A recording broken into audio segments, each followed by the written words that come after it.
Hello students, welcome to our YouTube channel CUET civil step. आज की जो video होने वाली है, ये बहुत ही खास वीडियो होने वाली है। इसको आपने लास्ट तक देखना है। इस वीडियो में हम डिस्कस करने वाले हैं कि कितने ऐसे स्टूडेंट्स थे जिन्होंने CUET 2023 का पेपर दिया था। ये समझना बहुत ज़रूरी है कि कंपटीशन कितना होगा आपके आने वाले एग्ज़ाम में, क्योंकि ये जो एंट्रेंस एग्जामिनेशंस होते हैं इनमें कंपटीशन की अगर मैं लेवल की बात करूं तो बहुत ज़्यादा रहता है। तो अगर हमें पहले से ही आइडिया हो कि कितना इसमें कंपटीशन रहने वाला है तो हम इजीली अपनी तैयारी को आगे प्रोसीड कर सकते हैं। तो एक हम आज की क्लास में बेसिकली एक टारगेट डिसाइड करेंगे कि 2024 में आपको CUET में कितने मार्क्स लेने हैं। ठीक है ना। तो आज की ये वीडियो होने वाली है, हम इसमें पूरा देखेंगे कि कितने स्टूडेंट्स ने एग्जाम दिया, कैटेगरी वाइज देखेंगे, सब्जेक्ट वाइज देखेंगे, इसके अलावा जितने भी कॉम्बिनेशन बन सकते हैं डोमेन टेस्ट के वो सारे डिस्कस करेंगे। प्लस हम ये भी देखेंगे कि कितने मेल और कितने फीमेल कैटेगरीज ने भी इस एग्ज़ाम को दिया है लास्ट ईयर। और इस साल की अगर हम बात करें तो ये जो नंबर्स हैं ये इंक्रीज होंगे, डिक्रीज नहीं होंगे। यानी कि लास्ट ईयर के कंपैरिजन में इस साल भी ऑलमोस्ट 25 to 30% आपको इंक्रीज देखने को मिल जाएगा नंबर ऑफ स्टूडेंट्स की स्ट्रेंथ में।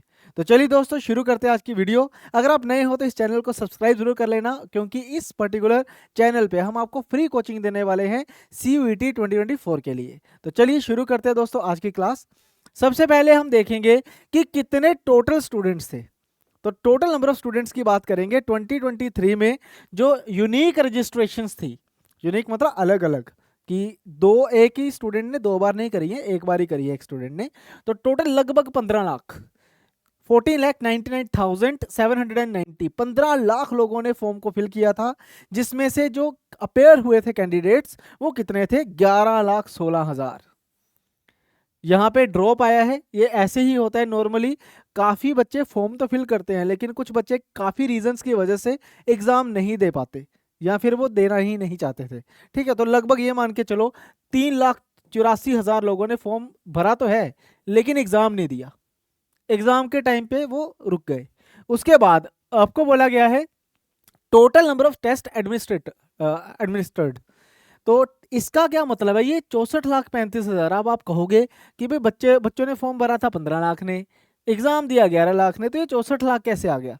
अब क्या हुआ कि एक बच्चा जो है वो मल्टीपल सब्जेक्ट चूज करता है। डोमेन टेस्ट की अगर मैं बात करूं तो मल्टीपल टेस्ट चूज करता है। जैसे मान के चलो कि मैं एक स्टूडेंट हूं, मैंने क्या किया, मैंने फिजिक्स केमिस्ट्री बायो को चूज करा है। ठीक है, आपने क्या किया? फिजिक्स केमिस्ट्री मैथमेटिक्स को चूज कर दिया। एक तीसरा पर्सन होगा, वो फिजिक्स केमिस्ट्री और उसको अपना कंप्यूटर साइंस को चूज करेगा। मान लो एक एग्जांपल ले रहा हूं, तो फिजिक्स केमिस्ट्री देखो कितनी बार चूज हुआ है। तो उससे क्या हुआ कि उसका नंबर ऑफ टाइम जो है वो इंक्रीज हो गया।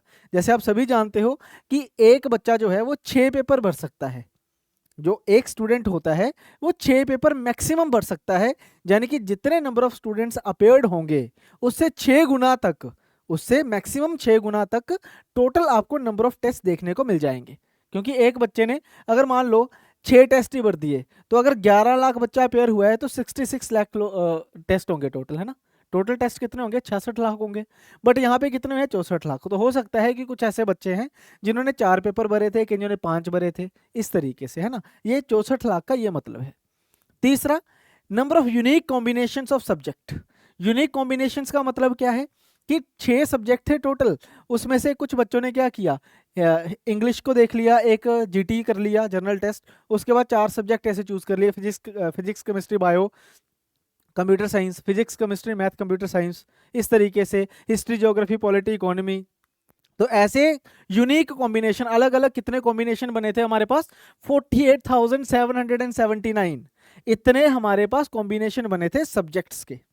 आई होप ये चीज आपको समझ आई होगी। अब नेक्स्ट था कि मीडियम कितने थे लैंग्वेजेस के। तो इस बार भी इतने ही है, टोटल 13।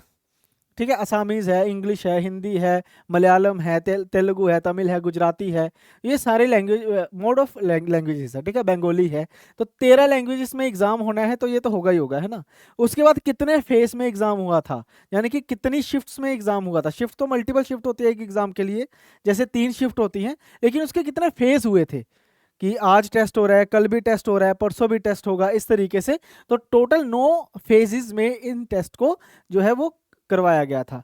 अब कितनी यूनिवर्सिटीज ने पार्टिसिपेट किया था, सबसे इंपॉर्टेंट वो चीज है। हम क्या बात करते हैं कि जो CUET है उसमें मेन हम सेंट्रल यूनिवर्सिटीज़ को देखते हैं, बट ऐसा नहीं है। अब जो CUET है, पहले इसका नाम क्या होता था, central university common entrance test. अब ऐसा नहीं, अब क्या है, कॉमन यूनिवर्सिटीज़ एंट्रेंस टेस्ट। तो अब नाम चेंज हो चुका है CUET। तो इस बार जो नंबर ऑफ यूनिवर्सिटीज ने पार्टिसिपेट किया था वो थी टोटल 249, और ये नंबर जो है ये इस बार और इंक्रीज हो सकता है। देखो नो डाउट जो टॉप की 40-45 जो यूनिवर्सिटीज हैं ज़्यादा कंपटीशन उनमें ही होता है, लेकिन इंडिया में लगभग लास्ट ईयर की अगर हम बात करें तो 249 यूनिवर्सिटीज थी जो CUET के बिहाफ के ऊपर एडमिशंस दे रही थी। तो इस साल ये नंबर भी इंक्रीज हो रहा है, क्योंकि देखो अब आने वाला जो समय है ना, तो लगभग हर यूनिवर्सिटी का जो एग्ज़ाम होगा वो यही होने वाला है CUET का, चाहे वो सेंट्रल यूनिवर्सिटी है, चाहे वो स्टेट गवर्नमेंट यूनिवर्सिटी है, चाहे वो प्राइवेट यूनिवर्सिटीज़ हैं, इसके अलावा डीम्ड यूनिवर्सिटीज़ होंगी। तो उन सबका एक कॉमन ही इंटरेस्ट बनेगा आने वाले 3-4 साल में, ठीक है ना, आने वाले 1-2 साल में। ये काफ़ी पेपर इवॉल्व कर रहा है, तो आने वाले 1-2 साल में आप काफ़ी चेंजेस देखने को आपको मिलेंगे। जैसे 2024 में भी काफ़ी चेंजेस थे एज़ कम्पेयर टू 2023, ठीक है ना। तो आपने अच्छे तरीके से तैयारी करनी है। अगर आप +1 के स्टूडेंट हैं तो आप ये सोच के चलो कि हो सकता है कि आने वाले 2 साल में जब आपने कॉलेज में जाना होगा तो आपको ये टेस्ट जो है वो कंपलसरी होगा। तो तैयारी आपने साथ साथ रखनी है। सिविल स्टेप आपकी पूरी हेल्प करेगा इस पर्टिकुलर एग्जाम के लिए, क्योंकि हम CUET की तैयारी तो करवाएंगे ही करवाएंगे। CBSE बोर्ड की 10+2 का कोई भी बोर्ड का आपका एग्जाम है उसमें commerce background, medical, non medical background और ह्यूमैनिटीज़ की तैयारी आपको इसी यूट्यूब चैनल पे फ्री ऑफ कॉस्ट हो जाएगी, ठीक है। आपको फ्री ऑफ कॉस्ट ये चीज़ देखने को मिल जाएगी। आई होप ये चीज़ समझ आई होगी। ये कॉमन डेटा था।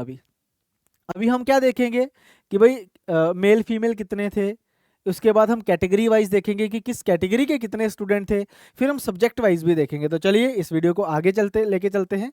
अब हम बात करने वाले हैं कैटेगरी वाइज डिस्ट्रीब्यूशन कि किस कैटेगरी से कितने स्टूडेंट थे, ठीक है। तो यहाँ पे अगर हम देखें जनरल, जिसको हम अनरिजर्व कैटेगरी बोलते हैं, उसमें टोटल जो रजिस्ट्रेशन थी, ये बात हो रही है 2023 की, इसमें जो टोटल रजिस्ट्रेशन थी वो लगभग 6,78,478, 50% है ना। 40 to 45% ऑफ टोटल 15 लाख था, 15 ऑफ लाख। तो ये मान के चलो लगभग अपना 45% है ये, है ना। 42-43% तो है ही है जो जनरल कैटेगरी से था। अब इनमें से एग्जाम कितनों ने दिया, 5,13,115 में, आउट ऑफ 11 लाख स्टूडेंट्स, ठीक है। ये आउट ऑफ क्या है, 15 लाख स्टूडेंट्स है, इस तरीके से है। उसके बाद अगर हम देखें OBC जो नॉन क्रीमी लेयर है, NCL का मतलब होता है नॉन क्रीमी लेयर, जो क्रीमी लेयर में नहीं है, ठीक है, वो कितने हैं हमारे पास, 4,99,126, लगभग 5 लाख कैंडिडेट्स हैं, और उसमें से एग्जाम भी लगभग सभी ने ही दिया था, ठीक है। SC कैटेगरी की अगर हम बात करें तो 1,50,000 और 1,15,000 ने एग्जाम दिया था। ST कैटेगरी की बात करें तो 1,06,000 और एग्जाम दिया था 53,645 ने। EWS इकोनॉमिकली वीकर सेक्शन होता है, ये इसे बोला जाता है इकोनॉमिकली वीकर सेक्शन। अगर आपकी फैमिली इनकम जो है वो 8 लाख रुपए से कम है, आप जनरल कैटेगरी से बिलोंग करते हो और आपकी इनकम अगर 8 लाख रुपए से कम है, फैमिली इनकम पूरी, तो आप एक सर्टिफिकेट बनवा सकते हो EWS का, जिसमें आपको 10% रिजर्वेशन मिलती है। टोटल सीट्स का 10% आपको रिजर्वेशन मिलेगा, और इसमें टोटल 65,000 रजिस्ट्रेशन थी और एग्जाम दिया था 53,000 लोगों ने। इस तरीके से टोटल 14,99,796 रजिस्ट्रेशन और एग्जाम दिया था 11,16,000 लोगों ने, ठीक है। तो ये तो हो गया कैटेगरी वाइज। देन आफ्टर हम बात करेंगे कितने मेल और कितने फीमेल्स, ठीक है। तो फीमेल की अगर हम बात करें तो फीमेल से टोटल 7,06,96,000, एग्जाम दिया था 5,13,000 में, तो ये काफी देखो ड्रॉप आया है यहाँ पे। मेल कैंडिडेट्स की बात करें तो हमारे पास टोटल 8,03,647 लोग लड़के थे जिन्होंने ये एग्जाम दिया, ये एग्जाम फिल किया, और एग्जाम कितनों ने दिया है, 6,02,000, लगभग 2 लाख कम हो गए यहाँ पे, है ना। तो कंपटीशन देखो ऐसे ही डाउन होता है, क्लियर। ऐसे ही थर्ड जेंडर की बात करें तो 15 थे टोटल रजिस्ट्रेशन, और 12 जो है वो एग्जाम में अपेयर हुए थे। तो इस तरीके से ये टोटल मैंने एक बाइफर्केशन दी है जेंडर के बेसिस के ऊपर, ठीक है। उसके बाद आएगा हमारे पास सब्जेक्ट। अब सब्जेक्ट की अगर हम बात करें तो सब्जेक्ट मैंने मेन सब्जेक्ट ही लिखे हैं, मैंने सारे नहीं लिखे हैं। इसमें मैंने साइंस को ऐड किया है और अपना कॉमर्स को ऐड किया है अभी तक, ठीक है। बाकी भी मैं इन फ्यूचर ऐड करने वाला हूँ। तो यहाँ पे क्या है, इंग्लिश जो एक लैंग्वेज टेस्ट होता है, ऑब्वियस सी बात है सबसे ज़्यादा होंगे। 2022 में 4,85,000 स्टूडेंट अपेयर हुए थे और 2023 में 7,19,000 जिन्होंने अपेयर किया था इंग्लिश को। ठीक है, then after general test, general test लगभग कई यूनिवर्सिटीज़ में कंपलसरी होता है। तो उसमें अगर हम देखें 4.5 लोग थे जो 2022 में थे और 23 में 6,71,000 थे। फिर उसके बाद केमिस्ट्री है, अब ट्रेंड देखो ऑलमोस्ट डबल। फिजिक्स की बात करें 220 से 480, ये लगभग ये भी डबल हुआ। मैथमेटिक्स की बात करें 229 से 379, ये भी लगभग 1.5 टाइम तो हो ही गया है, 1.5 गुना तो हो ही गया है ना। बायोलॉजी में 2,94,000, हिंदी में 2 लाख, इकोनॉमिक्स में हमारे पास 1,86,000 है, बिजनेस स्टडीज में 1,68 है और उसके बाद अकाउंटेंसी में 1,55 है। ठीक है, अब आप ये कहोगे कि इनका टोटल जो है ये तो 15 लाख से ऊपर बन रहा है। तो मैं आपको फिर बता दूं कि एक बच्चा मल्टीपल सब्जेक्ट चूज कर सकता है, तो इसलिए ये नंबर जो है, ये अगर 15 लाख लोगों ने फॉर्म भरा है, ठीक है, तो ये लगभग इनका टोटल जो है ये 90 लाख हो सकता है। इनका टोटल 90 लाख हो सकता है मैक्सिमम, बाकी मिनिमम 15 लाख तो होगा ही। तो ये इसकी जो रेंज रहेगी 15 लाख से 90 लाख के बीच में रहेगी। ठीक है ना, तो ये लगभग अगर आप देखोगे तो 40 का लाख हुआ, मतलब 30 का लाख हुआ बेसिकली। और बाकी जो ह्यूमैनिटीज़ के सब्जेक्ट हैं उनमें कम स्टूडेंट थे, इसलिए मैंने लिखा नहीं है। ये मेन वो हैं जो सबसे ज़्यादा फेमस वाले हैं, जिनमें सबसे ज़्यादा स्टूडेंट्स अपेयर हुए हैं। इंग्लिश ऑब्वियसली लैंग्वेज में, जनरल टेस्ट में, ये दो तो टॉप पे रहेंगे। देन सबसे ज़्यादा एडमिशन्स हुए थे इस बार केमिस्ट्री के, फिर फिजिक्स के, फिर मैथमेटिक्स, यानी कि पीसीएम वाला डिपार्टमेंट जो है, नॉन मेडिकल वाला डिपार्टमेंट जो है। ठीक है, फिर बायोलॉजी भी आगे जाने की मेडिकल वाला डिपार्टमेंट, ठीक है, पीसीबी कह लो। फिर हिंदी लैंग्वेज है और उसके बाद ये जो है ये कॉमर्स वाला डिपार्टमेंट है। कॉमर्स में economics, business studies and book keeping, accountancy. तो ये तीन जो मेन हमारे पास जो हमारे वर्टिकल्स होते हैं वो कवर किए गए हैं। बाकी ह्यूमैनिटीज़ में बहुत सारे सब्जेक्ट है, इसलिए नंबर ऑफ स्टूडेंट्स भी कम डिस्ट्रीब्यूट हो गए हर जगह पे। ठीक है, अब ये तो हमें पता चल गया भाई कि कितने स्टूडेंट्स फॉर्म भरते हैं, कितने स्टूडेंट एग्जाम देते हैं। अब एक डेटा अभी मिसिंग है इसमें कि कितने स्टूडेंट्स तैयारी करते हैं, जो सीरियस एस्पिरेंट्स की अगर मैं बात करूं। तो दोस्तों टोटल अगर हम देखें तो 15 लाख लोगों ने फॉर्म भरा, 11 लाख लोगों ने एग्जाम दिया, और इसमें से मुझे लगता है जो सीरियस कैंडिडेट होगा ना, जो तैयारी करता है, वो लगभग होगा 1.5 से 2 लाख, बस, इससे ज़्यादा नहीं। और अगर रेगुलर की बात करें तो रेगुलर स्टूडेंट लगभग 50,000, इससे ज़्यादा नहीं होंगे जो रेगुलर तैयारी करते हैं। तैयारी शुरू तो कर देते हैं लेकिन पहुंचते इतनी है वहाँ पे। तो ये एनालिसिस मैं आपको कह रहा हूँ ये 100% सही है, इसमें कुछ गलत नहीं है। ठीक है, जो तैयारी करते हैं, देखो मान लो मैंने 10+2 करी तो मैंने फॉर्म भर दिया ऐसे ही। ठीक है, मैंने तैयारी नहीं करी लेकिन मैं पेपर देने भी चला गया, मैं इनमें भी आ गया। ठीक है, अगर मैं तैयारी नहीं कर रहा हूं तो ऑब्वियसली मेरा कंपटीशन तो है ही नहीं ना फिर जिन्होंने तैयारी करी है, क्योंकि एमसीक्यू बेस्ड पेपर होते हैं और इसमें स्पीड भी ज़्यादा चाहिए होगी। अब आपको शॉर्ट ट्रिक्स भी चाहिए होंगी करने के लिए। सिंपल सी बात है एक कि 40 क्वेश्चन 45 मिनट्स में करना है। ये चीज़ हमने 10+2 में तो नहीं सीखी है, हमने तो पूरा पूरा सॉल्व करना सीखा था। तो हमें शॉर्टकट वगैरह चाहिए होंगे, इससे मैं सवाल ही नहीं निकाल पाऊंगा विद इन टाइम। तो मैं तो वैसे ही कॉम्पिटिशन से बाहर हूँ। जो 1.5 से 2 लाख तैयारी करते हैं उनका कंपटीशन, उनमें भी लगभग 1 लाख ऐसा होगा जो पूरी तैयारी नहीं करेगा, बीच में छोड़ देगा। तो जो सीरियस कैंडिडेट है ना वो लगभग 40 से 50,000, और उन्हीं में ही ज़्यादा कंपटीशन होता है। और वही आप देखोगे ना, जब भी आप कभी पूरी लिस्ट देखोगे कि किसके कितने नंबर आए हैं, तो शुरू के 10-20 हज़ार ऐसे होंगे जो टॉपर्स होंगे कि 800 में से मतलब उनके 480 से ऊपर नंबर होंगे, 60% मान लो। बाकी सभी उसके नीचे होने वाले हैं, बाकी 11 लाख उसके नीचे ही होंगे। मतलब ये होगा कि सिर्फ और सिर्फ ऐसे ये मान के चलो कि लगभग 40 से 10 से 20 हज़ार लोग होंगे जिनके 60% से ऊपर मार्क्स होंगे, बाकी सभी डाउन होंगे।